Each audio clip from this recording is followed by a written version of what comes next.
Here I am with a camera that doesn't focus,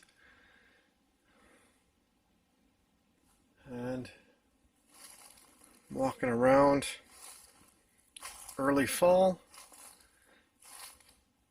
This is around the area where I would like to set up a new range. This here, it's not just merely a two-track in the middle of the woods. It's what's called a corduroy road.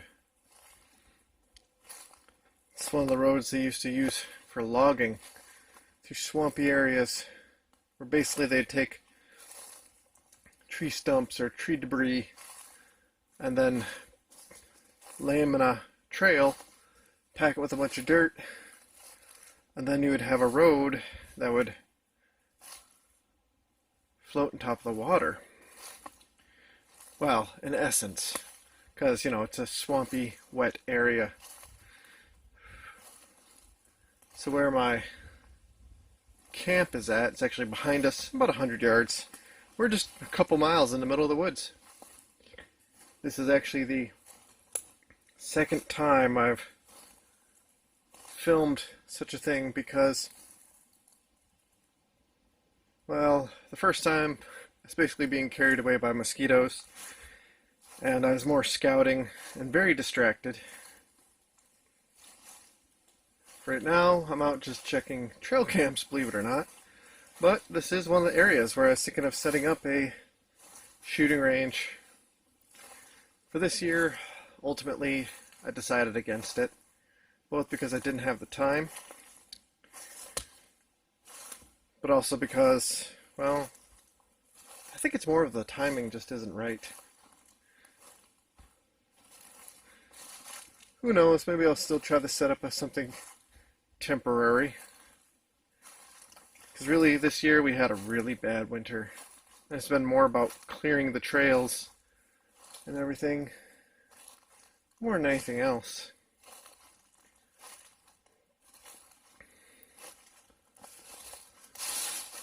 Whoop.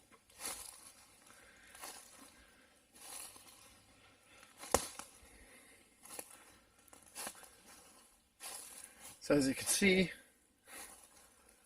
it's not bad. We definitely have a lot of trees that were blown over. But this is all part of the process. You got to do some brush clearing. And soon hunting season is upon us. That's really kind of been one of the main decision things. It's like, yes, it'd be nice to have a range to go out to fire pretty much and not have to worry about, is someone else, done taking their shots? Are they even going to change their targets? Am I going to annoy anyone else if I go out here? No, here it's just me. And that's great. However, do I really want to set up a target range at the place where I hunt? Seems like a bad plan.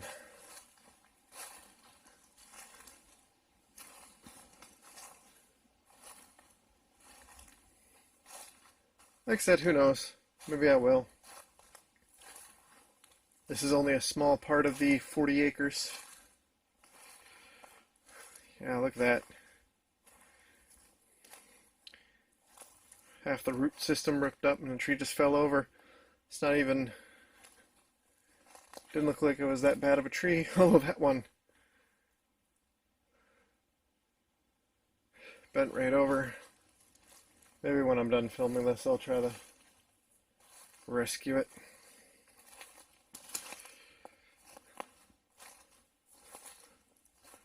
So one thing we're coming up on here is you'll see there's almost like a T section, because this corduroy road, it is parallel with the highway system that is now in place. And where we're walking is actually of a north-south persuasion, and what we're coming up on is like a T section. So this is actually one of the secondary roads that was made so that it could connect up to a better road for when they were doing their haul. So you can almost think of it almost as a type of checkpoint. And this is the T section. You can see it's pretty. I mean, I got a pile of brush right there. It's a fallen down tree that I'm stepping over, and a fallen down tree right there, which is at the very edge of the road. But actually, you'll see more of the proper. Almost fell over.